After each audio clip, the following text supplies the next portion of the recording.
This written article can be found on HollywoodInsider.com.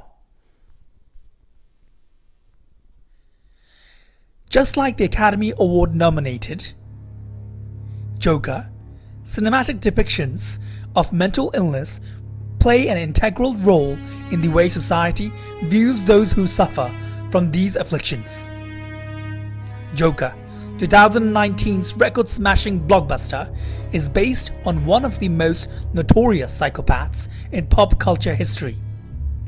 That is, DC Universe's maniacal laughmonger, the Joker.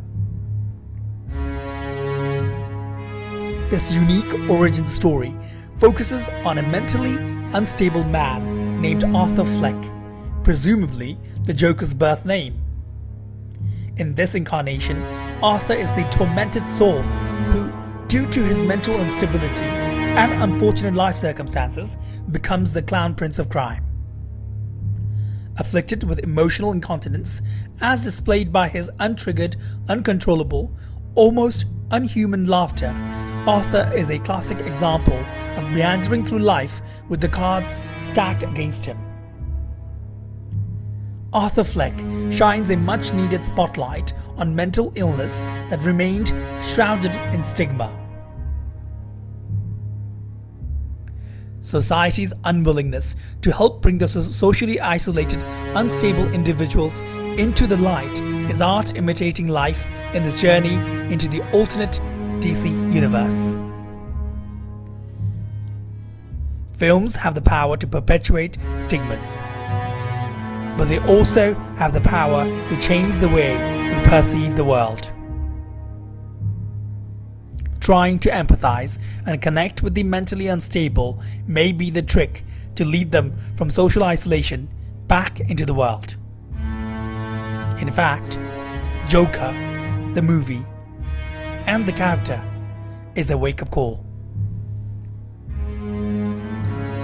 Why so serious? Muttered from Arthur Fleck's pained mouth. The worst part of having a mental illness is people expect you to behave as if you don't. Shows that he is somewhat aware of his own afflictions. His delusions run rampant throughout the 2-hour film, as shown by his grandiose perceptions of himself. "I am an undiscovered comedic genius," he says. And his imagination of the relationship between himself and his neighbor. Arthur is seen numerous times throughout the film meeting with his psychiatrist for therapy and claims that she doesn't actually listen to what he says.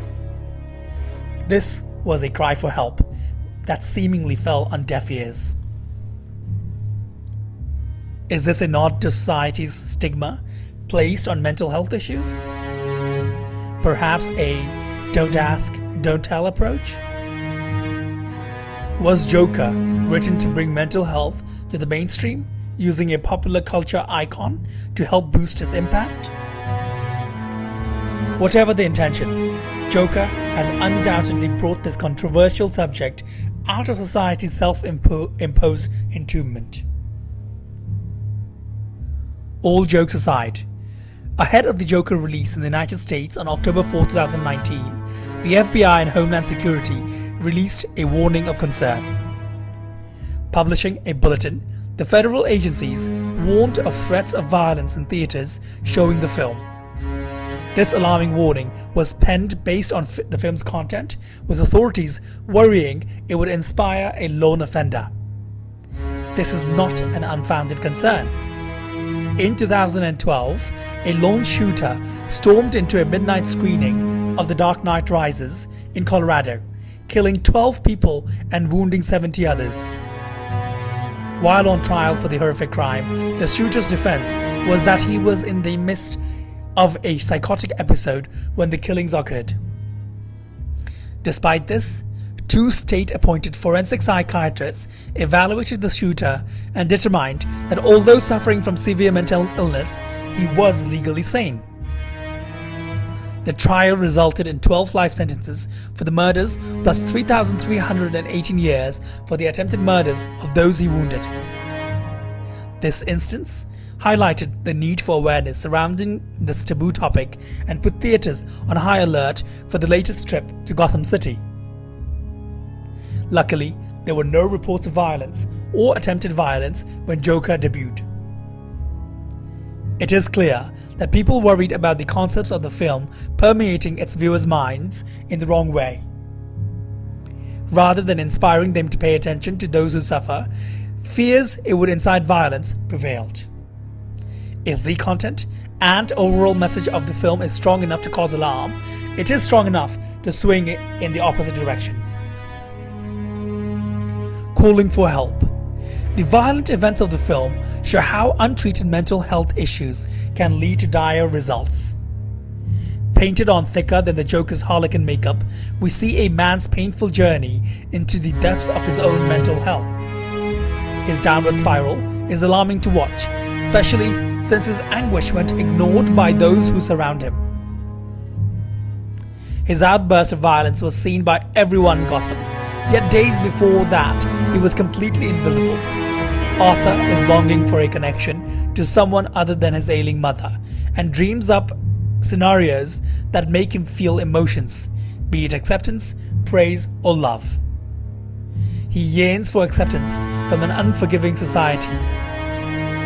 The scary depiction of the anti-Cape Crusader is compelling and travels much deeper into the psyche than your average comic book film. Could Joker's plot translate as a film without the comic book element? What if the main character was a lonely, homeless transient?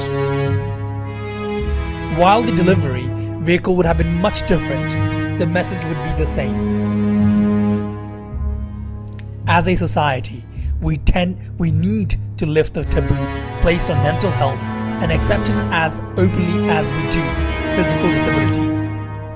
In the USA alone, it is estimated that 43.8 million adults suffer from some type of mental illness. It is time to offer a wholehearted round of applause to everyone involved in bringing Joker and its unsettling elements to the forefront of our minds. Society is aware of the Arthur Flecks of the world needing positive attention, and it's long overdue that we should help a neighbor in need.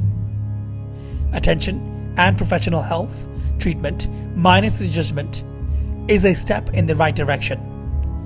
Those in need are ringing the bat phone. Let's answer the call. And I quote, "For my whole life, I didn't know if I even really existed, but I do. And people are starting to notice." Call to action. If you or anyone you know is in need of mental health resources, call the National Hopeline Network at 1-800-784-2433.